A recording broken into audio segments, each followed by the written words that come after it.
We're having the Kemba discussion, and then you see Rozier, and we were talking about it on the thread. He's calling. You asked this question.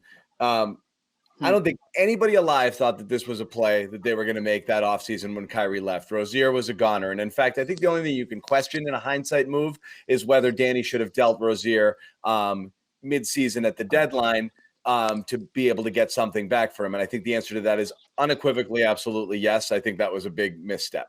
But seeing as what, knowing what we know now, would you have taken Terry for the money Charlotte gave him, which again was considered a massive overpay? Everyone was like, Charlotte, they give him this for what? Versus Same as Kemba, right?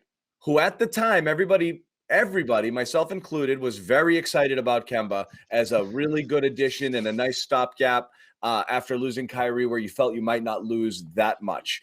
So at the time, I don't think anybody would have said it, but now looking back, if you had it all to do over again, would they have been better off with Rozier and his money versus what they have with Kemba right now?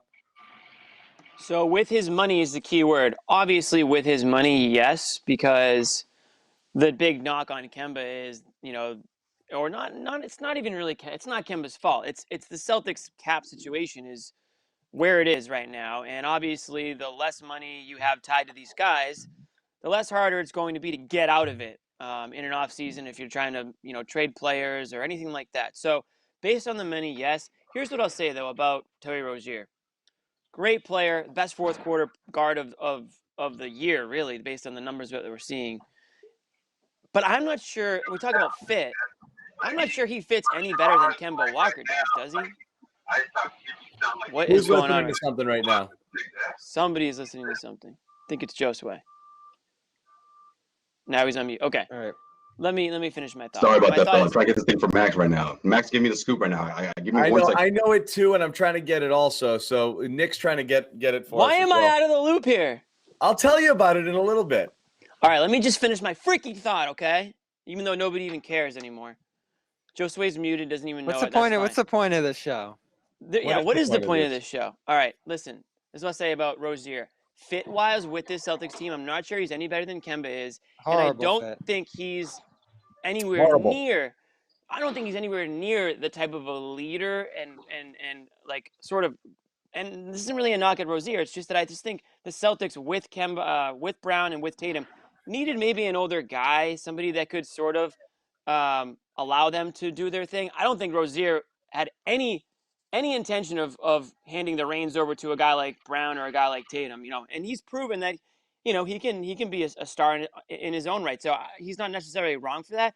I just think you have three butting heads in Rozier, Brown, and Tatum, all vying for, you talk about you shoot, I shoot. I think you get a lot of that with a guy like Rozier here. And I think that's, honestly, I think him and Kyrie were button heads. I think they were really the two that, were button heads when you talk about the chemistry being off. So yeah, I think the Celtics made the right decision. But that being said, I love Rozier. I mean, Scary Terry, he's fun to watch. I just don't think that you'd have great personality. You'd have to, if you were going to keep Rozier, you almost might have to think about trading like Brown, because I just don't think they all would be able to fit together. That whole era from like 2016 through 2020 that ultimately was, so much of it gets blamed on Kyrie.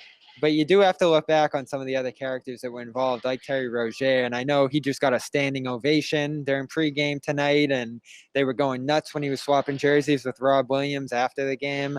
And they love him. He had that moment against Milwaukee and even in that Philly series to some degree where he was just a brilliant, aggressive guard for this team. When Smart was down, when Kyrie was down in that postseason, he stepped up in a massive way. And I'll say this too.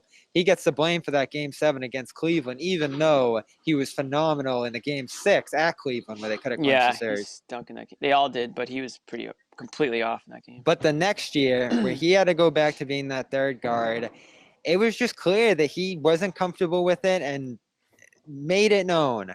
Day after the season, he goes on First Take and starts talking about us not running the plays and not doing things right and this and that. There were just murmurings all around the team of his, dissatisfaction with his role. And I thought during that year that Ainge could have solved a lot of problems by trading him. And I still believe that to this day. That could have salvaged that team to some degree. Whether it would have worked out long term to do that, whether they would have even got anything, I just think he was so unhappy on that team that he needed to go. And ultimately, that was a big reason he ended up going to Charlotte. They got Kemba out of the deal.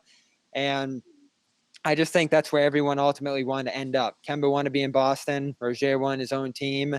And that was the history. And so even if Rozier wanted to stay and that would have been a good fit, I still say keep Kemba because I believe the 2020 Celtics had a chance to win a championship. And that was with Kemba, Brown, Tatum, and Hayward. That team, when they were healthy, were so dominant that year.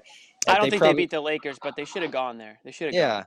And so I think that run was worth Kemba, even if the rest of the contract doesn't go amazingly. And do you think Rozier could have, at point guard, done the same thing with that team? I mean, it's impossible to say. I think he's certainly talented. He's certainly talented enough, but I think it goes back to, do these guys will they play well together, right? I mean, we're already seeing that issue to an extent right now. And I just think tossing in a guy like Rozier, who, like you said, Bobby, clearly was dissatisfied with his role, clearly thought he was just as good as these other guys that were playing in front of him. And credit to him, he's gone on to the Hornets and he's showed that he is, a star in this league and one of the better, clutch. He's playing like one of the best clutch point guards in the NBA this season. So, again, I mean, is he a type of guy who's going to take a backseat to Jaylen Brown and Jason Tatum? Absolutely not. So, I just don't think it would have worked here. Now, money-wise, sure, you're paying him less, and he allows you to get out from underneath the contract easier. And I mean, he's an extremely tradable guy if you needed to, if he was putting this type of production up. Unlike Kemba Walker, who many feel like, including John, feels like isn't tradable at all. No, yeah, in the case. Yeah. The case for him would be you can go long-term with him, with Brown, with Tatum, and kind of build something there with a core, rather than Kemba being a bit more of a short-term fix that isn't in line with those guys' ages. Right. I just think at that time it was a no-brainer too, Jimmy. I mean, you bring in a veteran, a perennial all-star. Besides the fact that Rozier obviously has shown that he can come up big in the postseason, I just don't think he has pains to do. I mean, from the Celtics perspective at least, right? I mean, if you're looking from the way things ended after 2019 season, it's like, wait, let's try to get one, let's try to split this up as much as we can without breaking, the best core guys that we have. And of course, that was Jaylen Brown, Jason Tatum, and then they traded for an all-star in Kemba Walker. So I just think at that time it was just too much of a no-brainer to just say, you know what, let's just give the young guy a shot here. I just think they would have been. It's too risky. It was too risky of a move. It was 1,000% an obvious move to let Rozier leave and to bring Kemba on. I don't think you can debate that. Yeah, how can you say no? How can you say no to an all-star that really wants to come to your team? There was at that point, if you polled 1,000 people, it would have been 999 who would have said, are you kidding? Of course it's Kemba. I'm literally saying, looking back at it now, it's not. No, I get what you're saying. It's people's jobs to make these determinations about who the long-term fit is and whether this guy's knees are going to hold up or how that style of play. But what Jimmy said right out of the gate, I think, is the number one point here, which is everyone will see the stats, see Rozier playing. His efficiency is way up this year over what it's been, and that's kind of the difference. He's knocking down more threes. He's shooting at a higher clip. I mean, people have to remember his final season with the Celtics, my God, was he disaster. Bad. Oh, even in the playoffs, bad as it gets, both in terms of refusal to accept his role,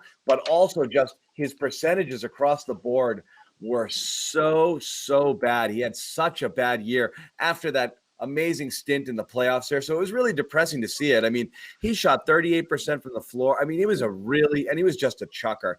And honestly, he was never a good shooter. He still isn't. Isn't he 41 now? No, he's 47% this year, which is crazy. Really? He had never eclipsed 40%. He never eclipsed 40 ever. Okay. But the threes were okay. 38%, 35% his last 2 years, they were passable. But I mean, he'd never eclipsed 38%. 40% shooting. That was a big indicator too. If you're the Celtics, that's like a red flag, Yeah.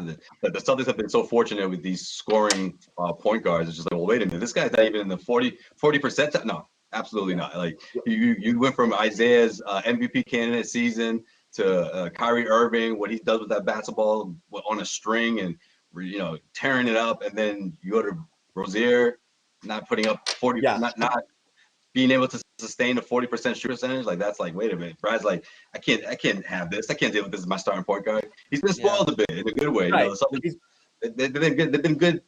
The basketball gods have been good to them in that point guard spot. Score first point guard who isn't really able to score at a high enough clip to justify his existence. I think it's an automatic. So